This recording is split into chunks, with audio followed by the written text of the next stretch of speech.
दोस्तों वीवी में आपका स्वागत है। आज का जो टॉपिक है वो जितना मुझे बोल के खुशी होगी आपको सुनकर उतना भी खुशी होगी। अमेरिका ने लगाया हांगकांग पर प्रतिबंधित। कैसा प्रतिबंधित? हांगकांग के गुड्स पर लिखा होना चाहिए मेड इन चाइना। सबसे बड़ा आज का टॉपिक, आप ध्यान से सुनो। अमेरिका, रशिया और चाइना, ये तीनों के तीनों जबरदस्त फाइनेंशियल सुपर पावर है। ये देख रहे हो पिक्चर, ऐसा सुपर पावर्स है। उनका कल्चर, उनका फाइनेंस, सब में सब कुछ महारत हासिल किए हुए हैं ये तीनों देश। अब जैसे कि क्लास में होता है, तीन तो टॉपर तो नहीं रह सकते। एक क्या करेंगे, दूसरे को दबा के आगे बढ़ने का, राइट? तो सेम एस अमेरिका भी कर रहा है। क्या कहा उन्होंने? उन्होंने कहा कि हांगकांग के प्रोडक्ट्स पर लिखा होना चाहिए made in China. Made in India. क्यों मेड इन चाइना? ऐसा तो बाइडेन ने चाइना को सपोर्ट कर दिया? नहीं, नहीं किया। देखो, सपोज कि अगर आपने ताइवान से, ठीक है, ताइवान से प्रोडक्ट का आना जाना मतलब एक्सपोर्ट इंपोर्ट बंद कर दिया, ट्रेड बंद कर दिया चॉकलेट का। अब आपको चॉकलेट तो चाहिए, चॉकलेट मतलब डेली यूज के लिए होता है, मतलब अपने बच्चों के लिए होता है। तो वो चॉकलेट मिलेगा कैसे? किसी और देश से, राइट? अब वो देश चॉकलेट कहाँ से खरीद रहा है? चाइना से। तो चाइना से वापस होके फिर से आपके पास आ रहा है, ठीक ना? सेम एस यहाँ पर जो हांगकांग है, वो प्रोडक्ट चाइना से ला के दूसरे देश पर सबमिट करता है। ये बात बाइडेन को पता चल गया। इसलिए जो बाइडेन जो है हांगकांग से बोला कि सुन, अब से तुम जो भी प्रोडक्ट हमारे पोर्ट्स पर लाओगे, ठीक है, हमारे कारखाने पर लाओगे, उस पर होना चाहिए मेड इन चाइना। ताकि जो बाइडेन देख के ये समझे कि कौन कौन से प्रोडक्ट कितने मात्रा पर आ रहे हैं और उस पर लिमिट लगा सके, रोक लगा सके, ताकि उस प्रोडक्ट्स का फ्लडिंग ना हो मार्केट पर। ठीक है। अच्छा, अब समझो, ये जो वर्ल्ड ट्रेड ऑर्गेनाइजेशन है, ये क्या देखता है? सब ट्रेड आपस में कौन कौन कंट्री कौन सा ट्रेड कर रहा है, फेयर ट्रेडिंग हो रहा है कि नहीं, ये सब देखते हैं। हांगकांग पहुंचे कंप्लेन लेके वर्ल्ड ट्रेड ऑर्गेनाइजेशन पर। अब वर्ल्ड ट्रेड ऑर्गेनाइजेशन पूछता है अमेरिका से, ये तुमने क्या किया? अपने ही बनाए रूल्स पर खारिज हो गए, अमेरिका से बोलता है। अब अमेरिका पूछता है कौन सा रूल? वर्ल्ड ट्रेड ऑर्गेनाइजेशन बोलता है, याद नहीं तुम्हारा आर्टिकल 9 जो रूल लिखा था जब 1994 पर वर्ल्ड ट्रेड ऑर्गेनाइजेशन बनाया गया था? तुमने तो खुद लिखा था कि जो भी देश दूसरे देश के ट्रेड को स्थगित या मारने की, बेवजह मारने की कोशिश करे, उसके उस कंट्री का ट्रेड बंद करवा दिया जाएगा। ठीक है, ऐसा लिखा गया है। एक और रूल था जो मैंने यहाँ पर नहीं लाया, जो छोटा छोटा कंट्रीज होता है, जैसे ये देख लो, हवाई देख लो, छोटा छोटा कंट्री, कॉन्गो देख लो, छोटा छोटा कंट्री। वो जब ट्रेड करना चाहेंगे, उसका एक हेक्टर्स होता है, 15 लाख या 16 लाख हेक्टर्स, ऐसा छोटा छोटा देश। वो जब ट्रेड करने चाहेंगे तो उनके ट्रेड को आप कभी नहीं रोकेंगे, चाहे कितना भी वो अनफेयर ट्रेड हो, ऐसा लिखा है। ठीक है, रूल आर्टिकल नंबर 9 में, रूल नंबर 5 या रूल नंबर 6 में, वो मैं लाया नहीं, भूल गई। अब हांगकांग अगर आप देखेंगे, ठीक है, बहुत ही छोटा सा, मतलब समझ लो कि 15 लाख हेक्टर का एक देश है, छोटा सा देश, और हांगकांग इसी आर्टिकल पर फॉल करता है। अब जो बाइडेन बोलता है कि उसने जो किया वो ठीक किया, क्योंकि हांगकांग इलीगली माल भेज रहा था। ठीक है, एक तो पहली बात, और दूसरी बात, वहां पर ह्यूमन राइट्स का उल्लंघन हो रहा था हांगकांग पर। ठीक है, कौन सा ह्यूमन राइट्स? हांगकांग में बड़े बड़े कॉम्प्लेक्स है, चाइना की तरह बहुत बड़ा कॉम्प्लेक्स। चाइना एक कंट्री है, हांगकांग एक कंट्री है मंगोलाइट देश। और आप तो चाइना को जानते ही हैं, जो भी मंगोलाइट रेस है, तिब्बत हो, हांगकांग हो, फिलीपींस, इंडोनेशिया, ताइवान, जो भी हो, वो सब मंगोलाइट रेस को अपना ही एंसेस्टर समझता है। ठीक है। अच्छा, अब ये बोलता है कि भीतर जो हांगकांग के भीतर वहां पर ह्यूमैनिटेरियन लॉस हो रहा है, मतलब ह्यूमन राइट्स का उल्लंघन हो रहा है। कैसे? कुछ ही दिन पहले एक न्यूज़पेपर का आदमी, जैसे हमारे द हिंदू का एक पब्लिशर होगा, सेम एस यहाँ पर एक न्यूज़पेपर, इसका नाम था एप्पल, द एप्पल। ओके, इस न्यूज़पेपर का नाम द एप्पल, और इसका मालिक का नाम जिमी लाई, ये जो मनुष्य है, ये न्यूज़पेपर, और ब्रिटिश नागरिकता है, ब्रिटिशर, मतलब है ही, उसका लीनियज मंगोलॉयड पर है, ब्रिटिश का रहने वाला। तो ये अब हांगकांग में रहता था, ठीक है, अपने पत्नी के साथ, और बहुत ही भड़कालू कमेंट लिखता था न्यूज़पेपर पर गवर्नमेंट के खिलाफ। और क्या किया, गवर्नमेंट ने उठा के जेल पर डाल दिया, 5 ईयर के लिए, 5 ईयर्स के लिए जेल पर डाल दिया। Very good. तो इसी चीज को लेकर आया Joe Biden world trade organisation पर। ठीक है, अब ये सुन लो, जो वर्ल्ड ट्रेड ऑर्गेनाइजेशन है वो 1994 में बनाया गया था। ठीक है, उससे पहले क्या था?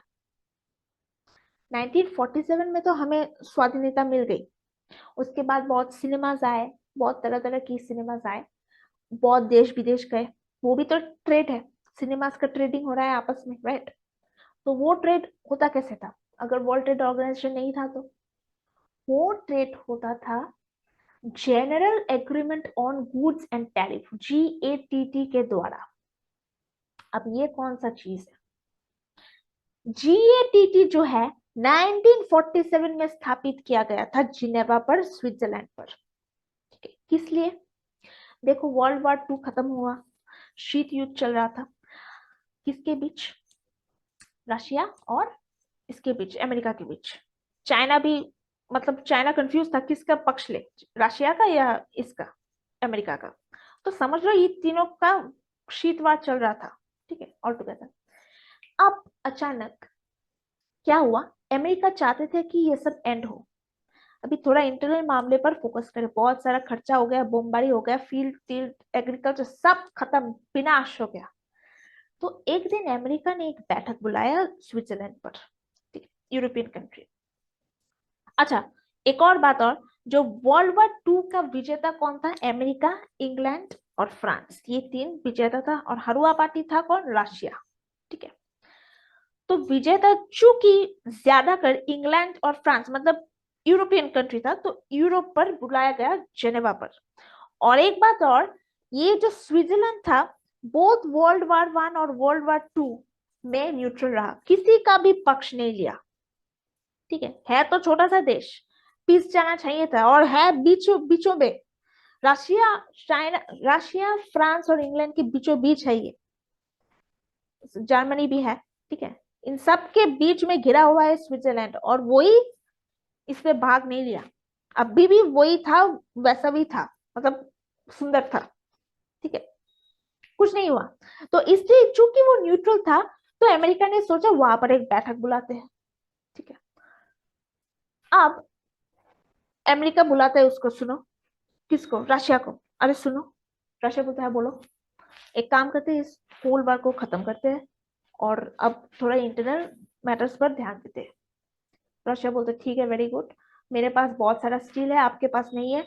तो अमेरिका बोलता रुको, ऐसा नहीं, पता है तुम्हारे पास बहुत सारा स्टील है, हमारे पास कम स्टील है, इसलिए हमें तुम्हारा स्टील चाहिए, पर तुम्हारे मर्जी से तुम उसका प्राइस हाइक नहीं कर सकते, प्राइस बढ़ा नहीं सकते, उस पर टैक्स कट होनी चाहिए, मतलब प्राइस कट होनी चाहिए, अमेरिका ने बोला। फिर बोलता है कि अगर तुम अपना प्राइस कम करोगे तो हम भी अपना प्राइस कम करेंगे। रशिया मान गए, अमेरिका मान गए। कितना प्राइस कट किया गया? 35%। किस पर किया गया? स्टील, एल्यूमिनियम, जो कि इंडस्ट्रियल नीड्स है, एग्रीकल्चर पर नहीं। क्यों? क्योंकि बमबारी में तो सब उड़ गया, कुछ लैंड्स नहीं बचा, सब धुआं बारूद, फ्लाई ऐश चारों ओर, कुछ नहीं, खाने का कोई सामान नहीं। ठीक है, अच्छा, तो ऐसे ही 1947 में बात हुई थी। 8 बार बैठक बुलाया गया इस प्राइस कट को लेके। देखो, अब नेगोशिएशन तो होगा।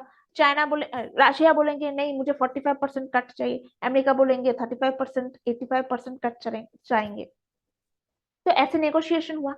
ऐसे कर करके Geneva Mexico, Geneva Mexico, Geneva Mexico, ऐसे कर करके 8 बार बैठक बुलाया। ठीक है, और लास्ट बार जो कि 1994 में, 1986 से 1994 में उरुग्वा, जो कि अफ्रीका में हुआ था। ठीक है, पहली बार एक अफ्रीकन कंट्री में ये बैठक बुलाया गया था। जैसे हमारे G20 होता है, बैठक बुलाते रहते हैं आए दिन, सेम वही सेम चीज है। ठीक है, तो लास्ट में जाके अफ्रीका, एक नेशन, अफ्रीकन कंट्री उरुग्वा में बैठक बुलाया गया था, जहां पर ये चर्चा में आया कि टैक्स कट सिर्फ इंडस्ट्रियल गुड्स पर ही नहीं, अफ्रीका क्या जाना जाता है? एग्रीकल्चर के लिए, तो एग्रीकल्चर में भी होना चाहिए।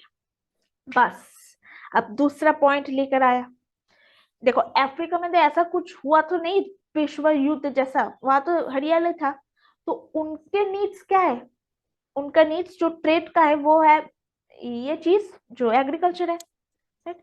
तो एग्रीकल्चर पर भी टैक्स कट रहनी चाहिए। उसके बाद से वर्ल्ड ट्रेड ऑर्गेनाइजेशन आया। क्यों वर्ल्ड ट्रेड ऑर्गेनाइजेशन आया? ताकि ये जो छोटे छोटे देश है, जबकि एग्रीकल्चर, जैसे ही एग्रीकल्चर टैक्स की बात हुई, टैक्स कट की बात हुई, तब से वर्ल्ड ट्रेड ऑर्गेनाइजेशन लागू हुआ। किसने शुरू किया था? अमेरिका ने। सबसे ज्यादा कंट्रीब्यूशन पैसे देकर किया अमेरिका ने, ताकि जो छोटे छोटे देश है उनकी सहायता बनाए, बनिए रखे। ठीक है, क्यों? इस पर भी अमेरिका का एक मकसद था। How selfish America can be, because he was thinking at that time, वो सोच रहा था कि अगर ये छोटा छोटा जो देश है अफ्रीकन कंट्री रशिया के साथ मिल जाए, तो अगर अमेरिका हरा हरा दे तो प्रॉब्लम होगा, राइट? तो बात समझ में आई? ये चीज ये आपके यूपीएससी के लिए बहुत ही महत्वपूर्ण है, और जो 8 बैठक है वो भी आपको पढ़ना अनिवार्य है। तो ये चीज था आपका। हाँ, अब देखो ये वाला, इंडिया कहाँ है इस पे? इंडिया जरूर होना चाहिए इस पे। जो बाइडेन ने ही टैक्स नहीं, ऐसा नहीं बोला कि हांगकांग पर मेड इन चाइना होनी चाहिए। मतलब जो बाइडेन वो पहला व्यक्ति नहीं था जो हांगकांग पर प्रतिबंधित लगाया। अभी अभी डोनाल्ड ट्रंप ने भी लगाया था, केवल हांगकांग पर ही नहीं, इंडिया पर भी लगाया था। स्टील और एल्यूमिनियम, ये इंडस्ट्रियल चीज जो स्टील और एल्यूमिनियम हमारे उड़ीसा में तो भर भर के है, इस पर प्रतिबंधित लगाया। क्यों लगाया? देखो, जो चीज सोचो अपनी तरह से, जो चीज आपके पास बहुत ज्यादा है, आप क्या करोगे? उसको बेचना चाहोगे, राइट? बहुत बड़े दाम पर जल्दी से जल्दी बेचना चाहोगे, और थोड़ा सा बच जाए तो क्या फर्क पड़ता है आपको? आपके पास तो है ही, आपका तो रेडीमेड सप्लाई है ही ऑलरेडी। तो आप काम क्या करेंगे? ज्यादा से ज्यादा जो नहीं चाहिए बेच दो, और उससे पैसा खरीद लो, और उस पैसा का किसी और पर इन्वेस्ट करो, शॉपिंग करो, टॉपिंग करो, जो आप चाहेंगे। तो सेम एस ये चाइना करता है, बहुत अनेक माल बनाता है। सबका एक एक फैक्ट्री होता है। जैसे रबर का फैक्ट्री, रबर में पेंसिल नहीं बनाया जाएगा, कुछ नहीं बनाया जाएगा, सिर्फ रबर ही बनाया जाएगा। पेंसिल का इंक, इंक उधर, पेंसिल का पेन का ही इंक, इंक ही बनाया जाता है, उससे ज्यादा कुछ नहीं बनाया जाएगा। एक एक फैक्ट्री ये लार्ज प्रोडक्शन करता है। और ये जो चाइना का नॉर्थ, जो वेस्ट पार्ट है, नॉर्थ वेस्ट पार्ट है, वो पूरा खाली है, बैरन। सब फैक्ट्रीज उधर पर, पूरा टोटल पॉल्यूशन उधर, जो उइघुर प्रोविंस है ना वहां पर टोटल पोल्यूशन करके रखा है। अगर आप गूगल मैप देखेंगे तो पागल हो जाएंगे, ऐसा हाल करके रखा है। ये भारी भरकम सब कुछ प्रोड्यूस करता है और फ्लड कर देता है मार्केट, ज्यादा से ज्यादा बेच देता है। जैसे अमेरिका को छोटे छोटे दाम पर आपको फोन मिल जाएगा 5,000 4,000, सब तो चाइना का माल है। ठीक है, तो हमारे पास भी बहुत सारा स्टील है। और जब डोनाल्ड ट्रम्प था उनके समय, और तो वो बहुत मोदी के बहुत करीब मतलब रिश्तेदार, कुछ क्या बोलते हैं उसको, फ्रेंड है। तो मोदी ने क्या किया, बहुत सारा बेच दिया एक साथ, ये जो लो ये लो बहुत सारा है। ठीक है, मतलब मोदी ऐसा बोल रहा था कि यहाँ पर लिमिटेड स्टॉक है, आपको नहीं मिलेगा, ये लो एक साथ सब खरीद लो। तो खरीद लिया। अब ट्रम्प को समझ में आएगा, आ गया, क्योंकि अगले साल मोदी फिर से आए बेचने के लिए स्टील एल्यूमिनियम। ट्रम्प बोले कि अरे आपने तो कहा कि आपके पास लिमिटेड स्टॉक है। बस उस दिन से ट्रम्प ने लगा दिया इंडिया पर टैक्स, 27% टैक्स लगा दिया स्टील और एल्यूमिनियम पर। ठीक है, हम भी कम नहीं गए, हमने भी टैक्स लगाया है इस पर। हार्ले डेविडसन, अगर आप ट्वाइलाइट सिनेमा देखे होंगे तो ये बाइक्स देखे होंगे, इसका नाम है हार्ले डेविडसन। कितना टैक्स लगाया जानते हो? मोदी जी ने 100% टैक्स लगा दिया इस पे। यकीन नहीं आता आप देख लीजिए गूगल पर। मतलब समझ लो एक बाइक का अगर दाम 50 लाख है, ठीक है, तो उसका टैक्स भी 50 लाख ही होगा। मतलब टोटल होगा 100 लाख, 50 50 25 50, हाँ। तो यही चीज है। उसके बाद ट्रम्प ने फोन किया मैंने मोदी को कि कम करो। मोदी ने कम किया, कितना जानते हो? ओनली 50%। तो ऐसा चीज है। आप अगर आप चाइना और इंडिया का ट्रेड देखिए, ठीक है, ये वाला चीज बहुत ही इंपॉर्टेंट है। चाइना और इंडिया का अगर आप ट्रेड देखेंगे तो हमारा हमेशा घाटा में जाता है, हमेशा घाटा रहता है। ठीक है, ये वाला आंकड़ा देखो पहले, 2017 से 2018 वाला आंकड़ा देखो। चाइना जो एक्सपोर्ट किया था इंडिया को, उसमें $76 बिलियन एक्सपोर्ट किया था। चाइना ने इंडिया को एक्सपोर्ट किया था, $76 बिलियन एक्सपोर्ट किया था। और बदले में इंडिया ने कितना एक्सपोर्ट किया था चाइना को? केवल $13 बिलियन। ठीक है, तो इसमें हमारा डेफिसिट गया, हमारा तो घाटा हुआ। चाइना ने बहुत ज्यादा माल भेज दिया और हमने बेचा कम, तो हमारा घाटा कितना हुआ? $62 बिलियन, बहुत ज्यादा घाटा हुआ। तो नेक्स्ट साल मोदी ने सोचा चलो ठीक है, अब हम मंगवाएंगे मंगवाएंगे कम चाइना से। ठीक है, तो मोदी जी ने नेक्स्ट साल किया, क्या किया? मंगवाए कम। ठीक है, और कम मंगवाने के बाद क्या देखते हैं कि इस बार इंडिया ने $12 बिलियन सेव किया चाइना से। ठीक है, तो इसका मतलब इस बार इंडिया सफलता के रूप में गए चाइना के साथ। आपका आंकड़ा यहाँ पर दिया गया है, देखिए। अगले साल की बात है। लेकिन देखा जाता है कि हांगकांग से हमारा रिश्ता बहुत ज्यादा था। हमारा जो बाइंग प्रोडक्ट है, जो 2018 से 2019 हमने चाइना से बाय किया था, वो कम था। ठीक है, आपको आंकड़ा दे दिया मैंने। लेकिन हांगकांग से हमने ज्यादा बाय किया था।